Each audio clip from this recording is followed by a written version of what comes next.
तमिलनाडु का एक मंत्री अभी कल परसों बड़ा बेहुदा एक वक्तव्य दिया है।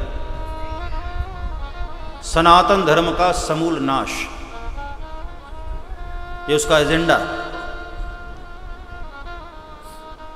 डीएमके वर्तमान सरकार का वो मंत्री है उदयनिधि स्टालिन। और ऐसा नहीं कि धोखे से उसने कहा, एक प्रेस कॉन्फ्रेंस में आया जिसका मूल जो शीर्षक है इरेडिकेशन ऑफ सनातन धर्म,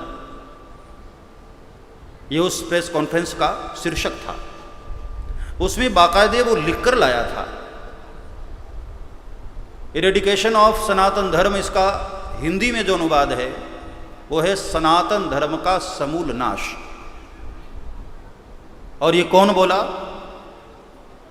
वर्तमान सरकार तमिलनाडु का एक मंत्री। और आपको मैं याद दिलाऊं, अभी जो मोदी सरकार के विपक्ष में जितनी भी पार्टियां हैं, केरल से लेकर के कश्मीर तक, अपोजिट पार्टियां, इन सब ने मोदी सरकार को पराजित करने के लिए एक गठबंधन बनाया है इंडी अलायंस के नाम से, जिसको इंग्लिश में पढ़ेंगे तो INDIA। ये उसका घटक दल है और उसका ये मंत्री। अभी मुंबई में एक बैठक हुई है इस पार्टी की, ये सारे गठबंधन जितने भी पार्टियां हैं, और इसके ठीक 24 घंटे बाद दक्षिण भारत की ओर से ये वक्तव्य आ रहा है। आप अंदाजा लगा सकते हैं कि मुंबई के उस बैठक में क्या एजेंडा रखा गया होगा। इनके निशाने पर देश का विकास नहीं है, इनके निशाने पर सनातन धर्म का विनाश करना। इसलिए मैं सोशल मीडिया के माध्यम से भी भारत के युवाओं को और भारतीय सभी माताओं, बहनों और भाइयों से प्रार्थना है कि यदि सनातन धर्म के मानने वाले हैं आप सब, तो कृपया भूल करके भी ऐसी गलती न करना कि देश की सत्ता इन मूर्खों के हाथ में आ जाए जो सनातन धर्म का समूल नाश करने की भावना रख रहे हैं। सारी विपक्षी पार्टी एक हो गई है और इन सारी पार्टियों में आप देखो, सभी के निशाने पर सनातन धर्म है। चाहे वो सपा हो, चाहे आम आदमी पार्टी हो, चाहे कांग्रेस क्यों ना हो। शायद आप लोग भूल गए होंगे, कांग्रेस पार्टी के ही एक नेता ने भगवान राम के अस्तित्व पर उंगली उठाई थी कि राम जी काल्पनिक थे, राम सेतु, ये सब व्यर्थ की बातें। आम आदमी पार्टी के भी एक नेता ने कुछ समय पहले वक्तव्य दिया था कि मंदिर जाना, पूजा पाठ करना, ये सब बेकार की बातें हैं, नहीं करना चाहिए। कैसे कैसे लोग देश की सत्ता के लिए लालायित हैं और इन लोगों के निशाने पर केवल और केवल हमारा सनातन धर्म है।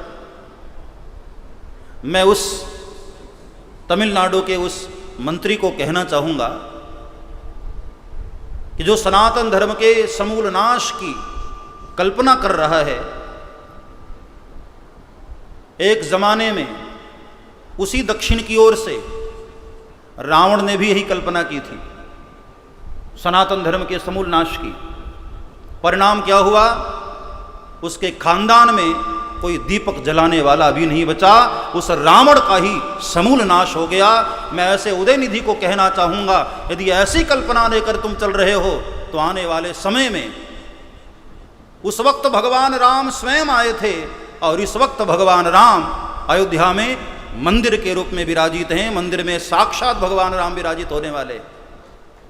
आने वाले समय में तुम्हारा भी क्या हश्र होगा, ये भविष्य बताएगा। कंस सनातन धर्म का समूल नाश करने की भावना रखा था, परिणाम क्या हुआ? उसी का सर्वनाश हुआ। हिरण्यकश्यप इन जितनी आसुरी शक्तियों ने सनातन धर्म के नाश की भावना रखी, खुद वो ही मिट गए। और आश्चर्य की बात ये कि ये सारे के सारे दल एक जगह होकर के दलदल बन गए। सारी विपक्षी पार्टी, और सबके निशाने पर राष्ट्रहित की भावना नहीं है। सनातन धर्म को कैसे नष्ट किया जाए, ये भावना लेकर के चल रहे हैं लोग। और रामचरितमानस में बाबा तुलसी ने स्पष्ट कहा, परहित बस जिनके मन माही, तिन कहूं जग दुर्लभ कछु नाही। जिस महापुरुष के भीतर राष्ट्र की उन्नति की भावना है, दुनिया उसका बाल भी बांका नहीं कर सकती। और ऐसे लोग पराजित होंगे और इनका ही सर्वनाश होगा। मैं राष्ट्र के लोगों को प्रार्थना कर रहा हूं, भूल करके भी ऐसे लोगों के हाथ में सत्ता न देना जिससे हमारे सनातन धर्म को खतरा हो। मैं तो पूरी दुनिया में जा रहा हूं, देश विदेश हर जगह जा रहा हूं। विदेश की धरती पर आज जब ये कहता हूं कि मैं भारतीय हूं, तो भारतीय नाम सुनते ही विदेशियों के कान खड़े हो जाते हैं। और क्या आदर की भावना आती है। ये आज ये भारत की स्थिति कहां से किस ऊंचाई पर पहुंचा है हमारा भारत। वैश्विक स्तर पर, चाहे वैज्ञानिक दृष्टि से देखा जाए, आर्थिक दृष्टि से देखा जाए, विकास की विकसित स्थिति को देखा जाए, भारत कहां से कहां पहुंचा है। और पिछले 60-70 वर्षों में इन सारे दलदलों ने मिलकर जो देश की सत्ता चलाई, उसमें भारत की क्या स्थिति ला करके खड़ी कर दी थी। इसलिए ऐसे मूर्खों के हाथ में, जिनके दिल में सनातन धर्म के प्रति इतनी नफरत भरी, ऐसे लोगों के हाथ में कभी भी देश की सत्ता नहीं आनी चाहिए। ये तो भल मानो भगवान की कृपा हुई और हमारे देश को संभालने वाला एक महापुरुष आया।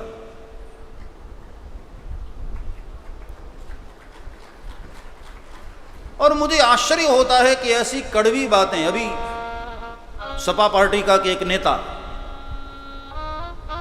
अपने आप को नेवला कहता था और लगता भी नेवले की तरह है, ब्राह्मणों पर, सनातन धर्म पर, हिंदुओं पर ऐसा जहर उगल रहा है। और ये ख्वाब देख रहे हैं कि दिल्ली की गद्दी पर हम बैठेंगे। जिसकी विचारधारा ये है, ऐसे लोगों के हाथ में देश की सत्ता आ गई तो हमारे सनातन धर्म का क्या हस्र करेंगे, उसका हमको अंदाजा भी नहीं। इसलिए मेरे भाई बहन, व्यासपीठ कभी भी राजनीतिक वार्तालाप नहीं करती है, लेकिन जब बात राष्ट्र की आए और हमारे सनातन धर्म की आए, तब बोलना जरूरी हो जाता है। तब मौन रहने का मतलब है इनके अपराध को बढ़ावा देना। मेरा स्वभाव नहीं इस तरह से मैं बोलूं, लेकिन जब सनातन धर्म की बात है तो ऐसे गद्दारों के हाथ में कभी भी देश की बागडोर नहीं आनी चाहिए। उसी दक्षिण से रावण ने विचारधारा लेकर के रावण चला था कि सनातन संस्कृति को नष्ट करूंगा। कितने कितने शास्त्र जला दिया था, कितने कितने यज्ञों को बंद करवा दिया, कितने महात्माओं का कत्ल करवा दिया। और परिणाम क्या हुआ? एक सत्य संग भगवान राम के सामने रावण की सोने की लंका भी तहस नहस हो गई और समूल नाश हो गया रावण का। ऐसे उदयनिधि जैसे न जाने कितने सनातन धर्म के द्रोही अपने मन में ये षड्यंत्र रख करके चल रहे होंगे, लेकिन ये भूल गए आदिगुरु शंकराचार्य भगवान, उसी दक्षिण भारत से, जिन्होंने वेदों पर भाष्य किया और जिन्होंने सनातन धर्म की गहराई का दुनिया को दर्शन कराया। उपनिषदों का यदि अध्ययन किया होता तो ऐसा धर्मद्रोही कभी ऐसा वक्तव्य नहीं दे सकता था। सनातन धर्म को नाश करने की सोच रहे हो, पहले अपने आप को बचा लेना। हमारा सनातन सनातन है साहब, कौन सनातन को नष्ट कर सकता है? नाम ही सनातन है, तुम मिट जाओगे हमारा सनातन मिटने वाला नहीं है। औरंगजेब जैसे क्रूर शासक आए, अंग्रेज आए, फिर भी सनातन सिर उठा करके खड़ा है। और तुम ख्वाब देख रहे हो सनातन मिट जाएगा, तुम मिट जाओगे। सनातन मिटने वाला नहीं है। सनातन सनातन है। जैसे यहां बहुत सारे रंग के गुब्बारे दिखाई दे रहे हैं, ऐसे ही सनातन धर्म की बहुत सारी रंग बिरंगी धाराएं एक साथ चल रही हैं। इसी का नाम तो हमारा भारत है, इसी का नाम तो हमारा भारत है। अनेकानेक पंथ, अनेकानेक मत, अनेकानेक मतावलंबी सनातन धर्म की छाया में पल रहे हैं और एक साथ चल रहे हैं। और इसमें कुछ ये मूर्ख लोग सनातन धर्म को मिटाने का ख्वाब देकर है। अरे बाकायदे प्रेस कॉन्फ्रेंस में कहा कि मेरा जो अभियान है वो सनातन धर्म के समूल नाश की। और सोचो, जब सत्ता के लोग इस तरह की भावना रखेंगे तो आम जनमानस की विचारधारा क्या हो सकती है।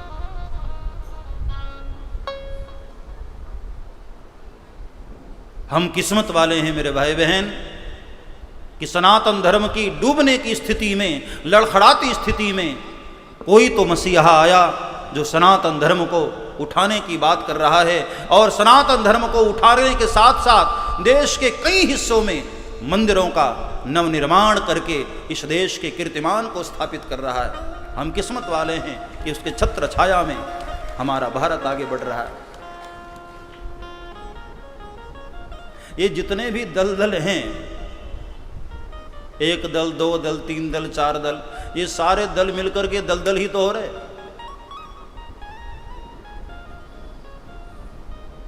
ऐसे देशद्रोहियों से, धर्मद्रोहियों से सावधान रहने की आवश्यकता है।